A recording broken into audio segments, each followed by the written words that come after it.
We're missing our cues, and I'll be reading to you from the Old Testament in Isaiah, and it's the 58th chapter,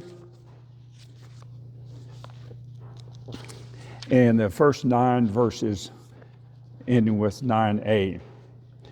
It's good to have the Amen corner over here. I'm not used to people being on the front row, so we're Presbyterians, aren't we? So anyway, it's good to see you all today, and it was a nice drive from Lexington to be here with you.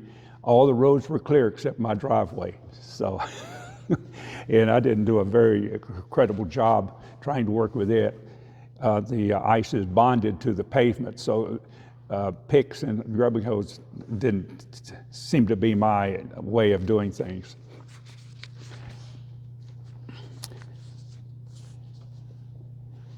So we're dealing with false and true worship.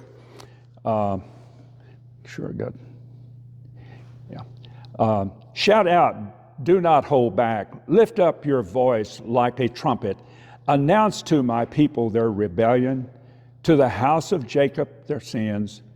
Yet day after day they seek me and delight to know my ways, as if they were a nation that practiced righteousness and did not forsake the ordinance of God. And they ask of my righteous judgments. They delight to draw near to God. Why do we fast, but you do not see? Why humble ourselves, but you do not notice? Look, you serve your own interest on your fast day and oppress all your workers. Look, you fast only to quarrel and to fight and to strike with a wicked fist. At such fasting as you do today will not make your voice heard on high.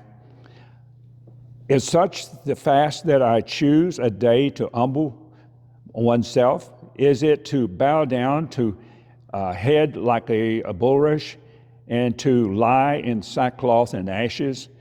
Will you call this fast a day acceptance of the Lord? Is not this the fast that I choose to loose the bonds of injustice, to undo the thongs of the yoke, that is the burden to the common people, and to let the oppressed go and to break every yoke? Is it not to share your bread with the hungry and bring homeless poor into your house? When you see the naked, to cover them and to hide yourself from your own kin, then your light shall break forth like the dawn, and the healing shall spring up quickly. Your vindicator shall be before you. The glory of the Lord shall be your rear guard. And then you shall call, and the Lord will answer. This is a word of the Lord from the Old Testament. And then we go into the 13th verses and verses following in Matthew 5. And this is a really interesting one. Jesus tells parables, as you know, all the way through in his time on earth. But he kept it simple. He had a lot of very few words, and ones that had something of meaning to the people that were there. And we begin with 13. You are the salt of the earth, but if salt has lost its taste, how can its saltiness be restored? It is no longer good for anything, but is thrown out and trampled underfoot. You are the light of the world. A city built on a hill cannot be hidden. No one lighting a lamp puts it under the bushel basket, but on the lampstand, that it gives light to all in the house. In the same way, let your light shine before others, so that they may see and your good works would be in glory. And then do not think that I have come to abolish the law or the prophets. I have come not to abolish, but to fulfill. For truly I tell you, until heaven and earth pass away, not one letter and not one stroke of a letter will pass from the law until it's all accomplished.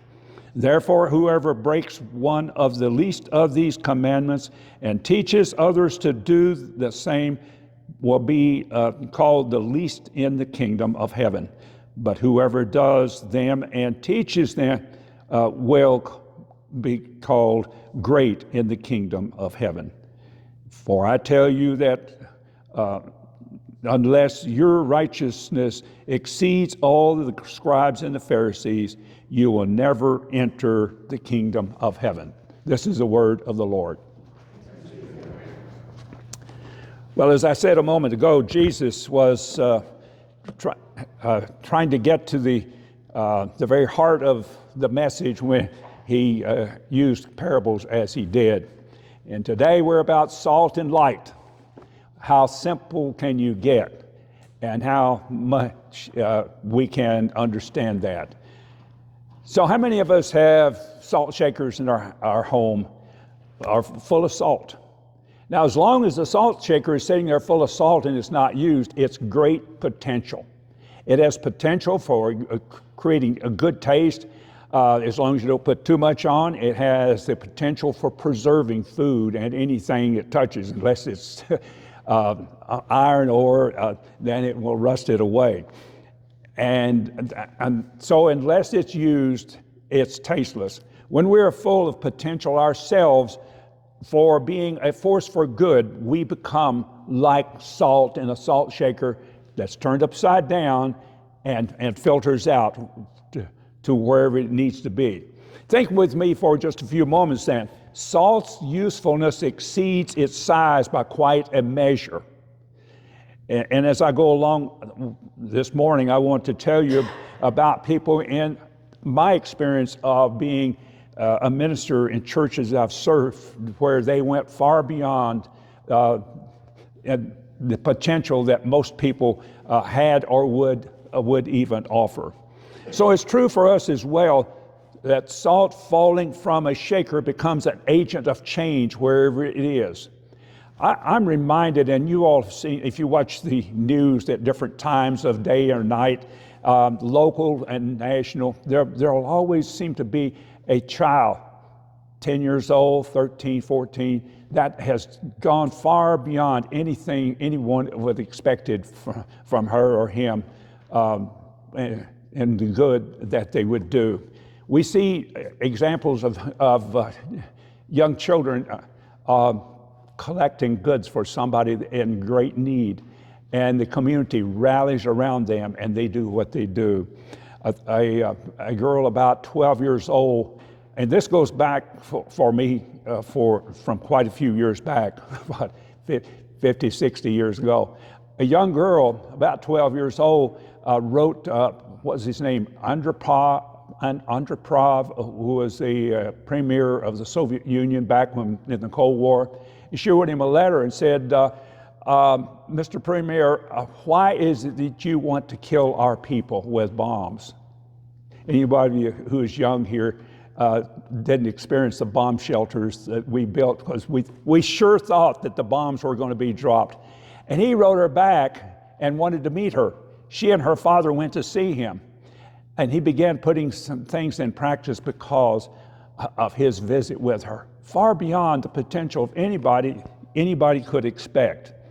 So at times, usually not of our choosing, we too allow the seeds of our hearts to go out and do good in the community, just like salt, seasoning of food and preserving it and caring for it. We find that these times that spirit germinates and creates a move into life's transformative kinds of events that nobody expected. God can use the smallest particles of life and causes them to do powerful things. And I may have mentioned this when I was here 5 years ago because I like to speak of this one. I served as an interim pastor about 20 years ago in Prestonsburg. And that's the far east. It's near the Big Sandy River. If anybody that does not realize the location of it. And there was a church called Drift Presbyterian Church. Who knows where Drift Presbyterian Church is? Not many other people either. Drift was at Drift, Kentucky, and it was 20 miles from nowhere. Prestonsburg is far east, but when you go to Drift, you've gone to the end of the road, if that gives you an idea. And there were 6 or 8 people still living that were going to Drift Presbyterian Church. They were the mainstay for distributing food throughout that community for miles around that was brought to them by other churches and agencies, and they did the work. But the big thing that they did, where a little grain of salt goes a long ways, and I think it was one woman that drove this, and that is somehow she and they got and hosted a group of 80 people from Chicago that brought hammers and saws and wood and screws and nails and whatever they needed. And they rebuilt decks for handicapped people. They rebuilt, I saw a bathroom one time that the commode was sitting on the ground. All kinds of situations that people had, and they did that every year. And they slept over in the Prestonsburg church. But it's that little church that was the salt and the light to that community. They went all over Floyd County and did good. So God can use the smallest particles of life and causes them to be powerful in the goodness when mercy could happen. To change the world, God uses the least and smallest packages, as you can see. And so we're not too small to do God's work either, and I know you already are. It's good that we are. So you are the salt of the earth, and you are the light of the world, Jesus says.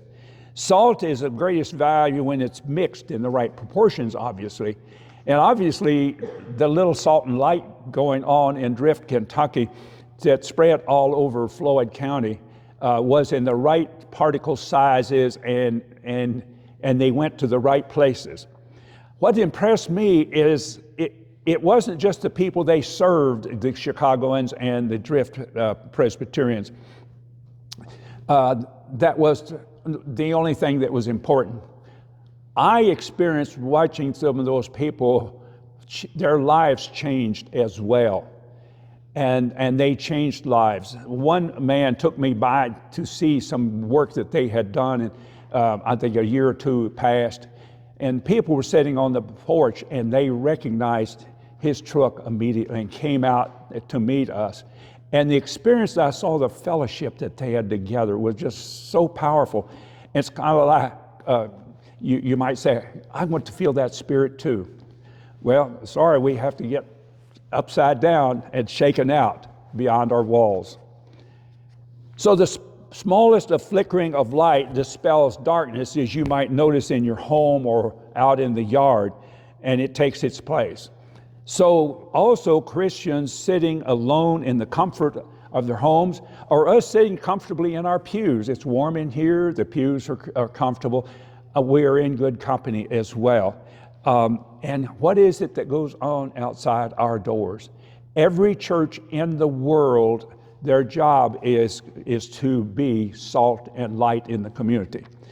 And I just thought about it, that we can do the same kinds of things that some of the other churches like Drift have done when we get together and we dream and envision and the Spirit comes to us in the midst.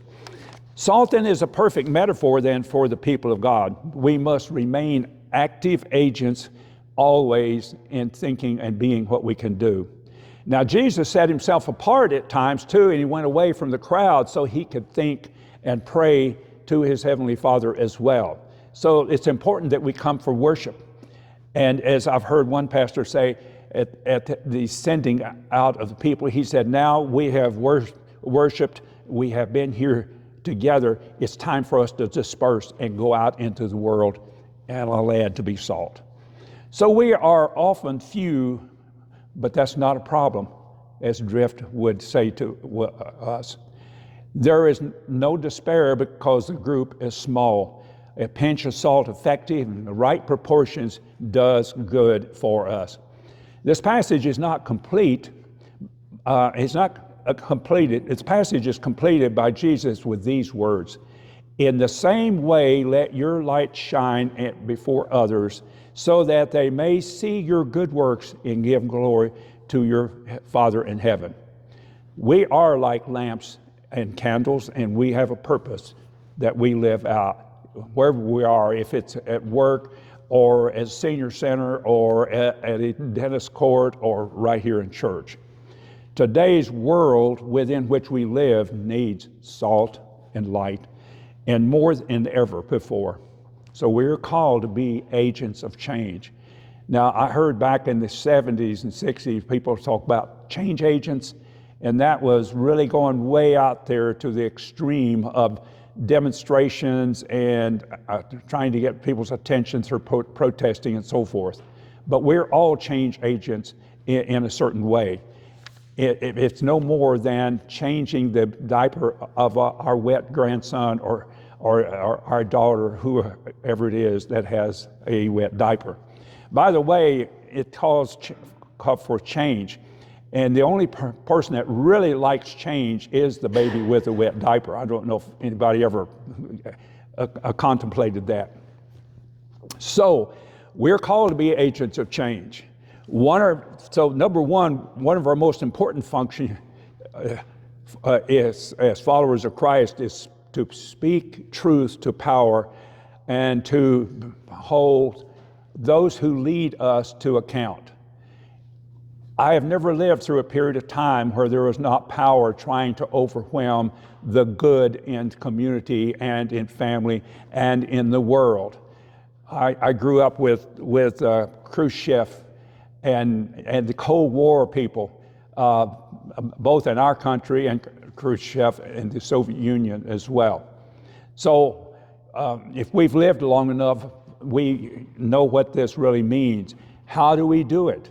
My mother was one. She rarely left the farm and only went to town when she needed to go, but she knew how to write letters. Her little manual typewriter would really go, and she wrote to the congressmen and the senators, and in those days they answered her back.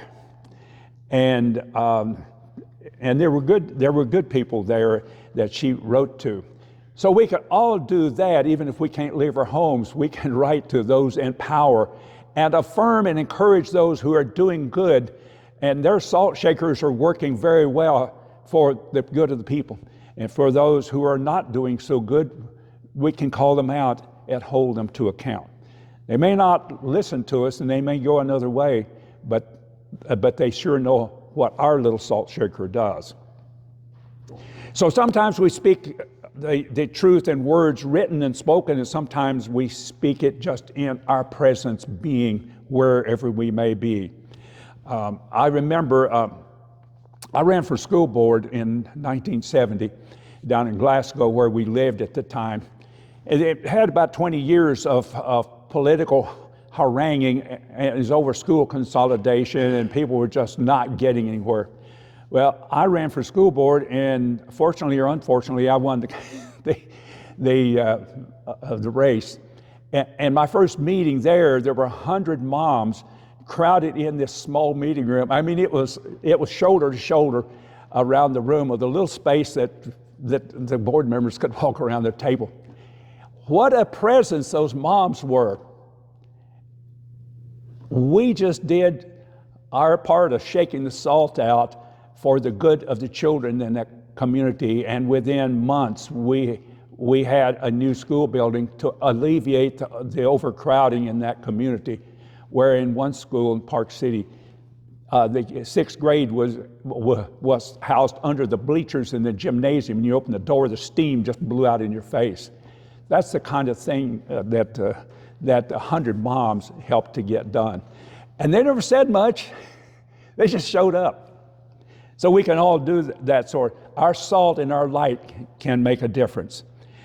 And so I dare ask you, what are the kinds of interests that you and I can show up in today as well?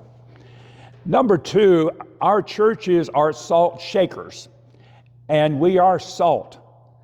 Then we allow ourselves to be shaken from the safety of our shelters, our homes, and inside our churches as well, as to go out into what the calling of Christ calls us to be. Now, and we have roofs on our churches, and that just doesn't really bid well when you have to turn a salt shaker up and down. It has to have holes in it. But we have doors, and when we go outside these doors, we can become as salt to our community in all the ways, or in just one way that we might discern that we can do. So the salt shaker having to be turned upside down is a parallel to what the church is like. Does not the church need to turn itself upside down? I'm not talking about just this church, any church in the world. It needs to be turned upside down. Yes, there's a lot of good going on in every church, but it's just as a salt shaker has to be turned upside down, we have to turn upside down what it is we find that we have in our lives. So we see then that we can think about Drift and the 80 people, volunteers who came down, furnished their labor and materials and equipment that rebuilt houses and ramps and so forth in people's homes. Or we can take one small thing we did. I heard there were some people that came and hammered out the snow and ice here this past week. What a blessed thing that we can do, and we don't always think about all the things that we're doing. So the saltiness in our community at the right proportion is really important. And I've said this to churches that were, let's see, is New Providence still going as a church? Yeah, okay. I visited there years ago in seminary with a fellow pastor, and I really appreciated being there that night. But just imagine this community not having the presence of one of our Presbyterian churches, this one, New Providence, or other that are not too far away. I've been in communities where the only Presbyterian church in the county was, one place. And I always said, there are lots of churches that are doing a lot of good, but the kind of presence that we bring, I think, is really important to the community. And I know the churches I've served, there are school teachers and those who are being of service in the community that seem to gather in our churches. And they can lead us in the saltiness that they and we can bring together. So as we consider our saltiness and where we choose to shake the saltiness in our community, I ask you these questions. I just want to leave you with some questions to ponder here. One is, how have lives in this community changed after we have shaken our salt out and been in amongst them? And maybe you can think just for a moment, and I'll try to go slow here. Just think for a moment of somebody's life that you have touched. And we can think, I know Dottie and I can think of lots of people that have touched our lives. And we've been told that we touch lives too. But I find the greatest blessing in being able to be of service and care to somebody else. And sometimes it's as simple as the woman in Bristol, Virginia, where we served in a church about 12 years ago. She had been the self-appointed greeter in the church. It was a church of about 400. She was a self-appointed greeter as long as she could be at church and stand. But when I was there, and Dot and I were there together, Doris was in her upper 80s, and she was no longer really able to leave her house. But the salt that she put out there was so delicious. She had this little wind-up toy. And remember the ones back in the 1940s and 50s, and you wind that toy up and just sing Happy Birthday and the Christmas songs and so forth. That's what Doris had. She had the list of every person in the church and their birth dates. And she would call them up on their birthday and wind that thing up. And then as soon as they answered, she said, "Just a moment, please." And then she'd put that thing up to her phone. And the delight on people's faces and in their hearts was so amazing. And I heard of 2 or 3 people when I was there that somehow she forgot them or forgot to do it, and they called her. So I heard somebody talking about here a few minutes ago, calling everybody, see if they're okay. That's her.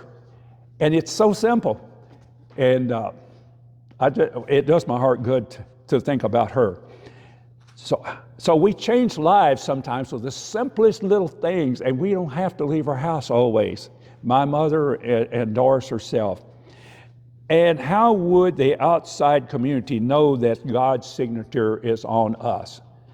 I know we've heard sermons preached on this question so many times, and how we treat our fellow human beings.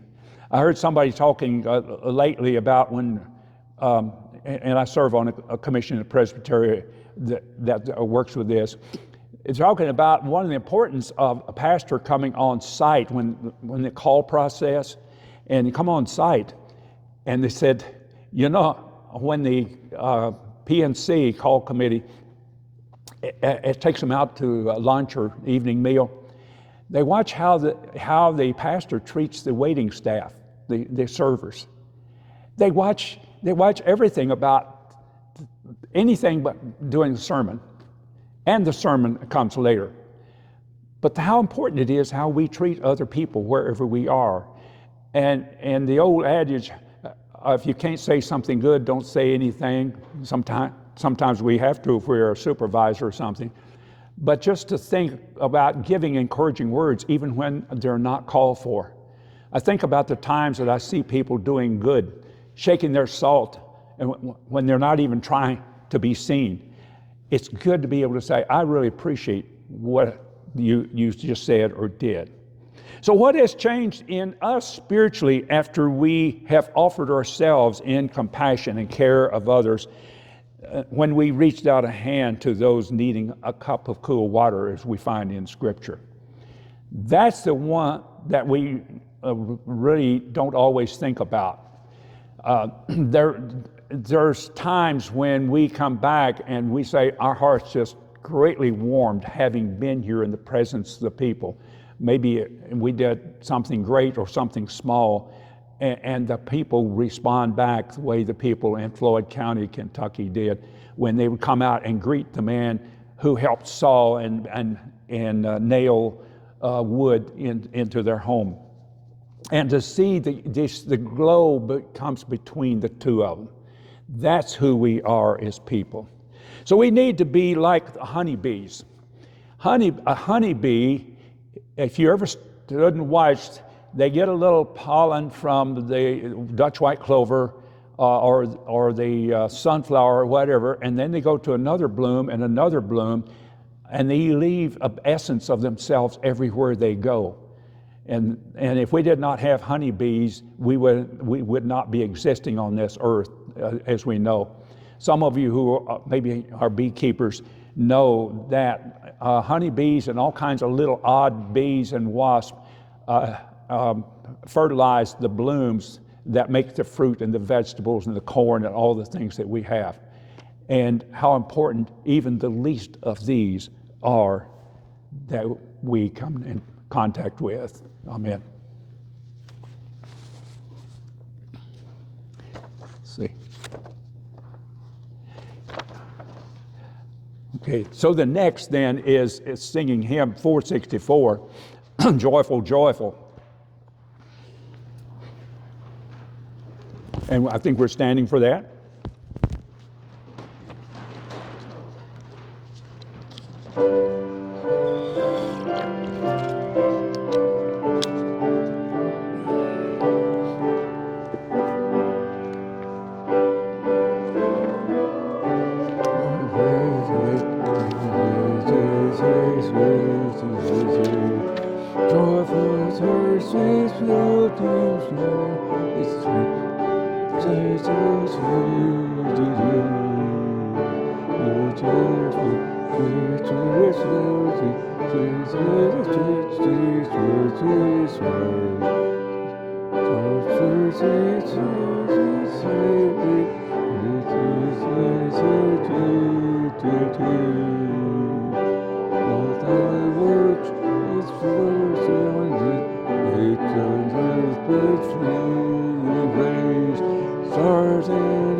Join the happy chorus which the morning stars began. Love, oh divine, sweet, sweet, sweet, sweet, sweet, sweet,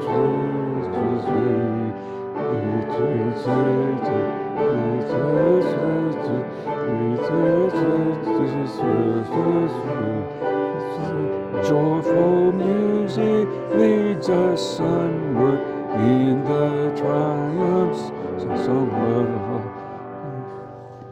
Be seated.